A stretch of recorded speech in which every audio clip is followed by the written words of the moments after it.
So Dillian Whyte was supposed to be fighting Dominick Guinn on the September 12th card, which was going to be a co-main event alongside Anthony Joshua against Gary Cornish.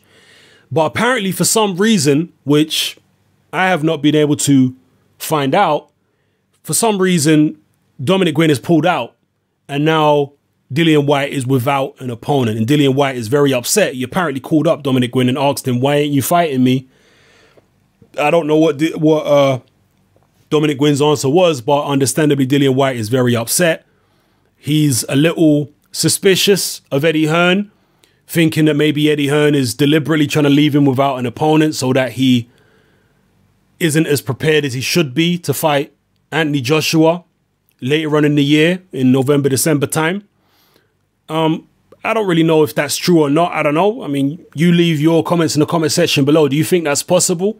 It depends how highly Eddie Hearn rates Dillian Whyte in terms of whether he would try and do that or not.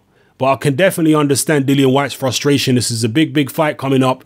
He feels like he needs rounds. Dominick Guinn would have been a good opponent to get him some rounds because Dominick Guinn has never been stopped. This guy's been in there with people like Amir Mansour and, I mean, you know, back in the days, Uli Harrison, did he fight Joe Messi? Did Dominick Guinn fight Joe Messi or not? I can't remember. I think they were supposed to. I can't think who Dominick Guinn fought now. He fought, God, who did he fight? Monty Barrett? No, did he fight Monty Barrett or was that? I'm getting all confused in my head now, people. I'm just trying to go off memory. Who did Dominick Guinn actually fight? He fought Michael Grant. I know he fought Michael Grant. He fought a bunch of other people. I know he fought Mansour because that was fairly recent. But he fought Uli Harrison. He beat Harrison. I don't know. Anyway, let me just stick to the point. He's a very, very durable guy. He's never been stopped. He had hundreds of amateur fights. I think over 200 amateur fights. Never really achieved what he should have achieved in the professional game because people were really expecting a lot from him because he was a very good amateur in the US. But he was, in my opinion, one of those guys who had too many amateur fights. The guy was burned out. When he turned pro, I remember him coming up as a prospect and he had a shop-worn look about him. His face, his body language. He just looked shop-worn. He looked like a guy who'd been in too many sparring wars, too many amateur fights, and he'd been around the game far too long. He didn't look fresh, Dominick Guinn. He looked like an old, veteran when he was a prospect. That's always the impression that I had of him. But anyway, never been stopped. So if there's anyone that could have taken Dillian Whyte rounds, it would have been a Dominick Guinn. And in fact, Dominick Guinn would also have been a decent opponent for Anthony Joshua earlier this year if they could have got that one. So disappointing that Dillian Whyte's not getting that. No opponent. So they're going to have to bring in some Eastern European guy that's going to be willing to fight spare of the moment. And Dillian Whyte's probably going to knock him over in a couple of rounds. And that's really not what he wants.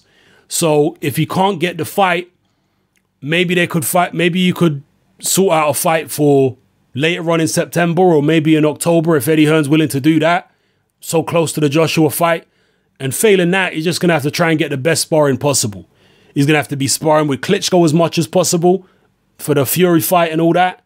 And just trying to spar with as good a heavyweights as he can possibly find. Because he's going to need all of it in preparation for Anthony Joshua. So let me know what you think, people. Do you think this is Eddie Hearn conspiring to make sure that Dillian Whyte is not properly prepared? Or do you think it's just Eddie Hearn being Eddie Hearn because he's struggled to secure fights for Joshua as well? Decent opponents previously. He's struggled with Kell Brook. He's struggled with a bunch of his other fighters of late. So maybe it's not a plot by Eddie Hearn because don't get it twisted. Promoters really do this kind of stuff. All right? Again, don't get stuck in a bubble of naivety and think that promoters don't try sly, dirty tactics like that, right, to make sure their fighter gets an advantage, because they do. Is that the case here, or is it just Eddie Hearn's failure at matchmaking once again? Drop your comments in the comment section below and let me know how you feel. It's happening. I'm out.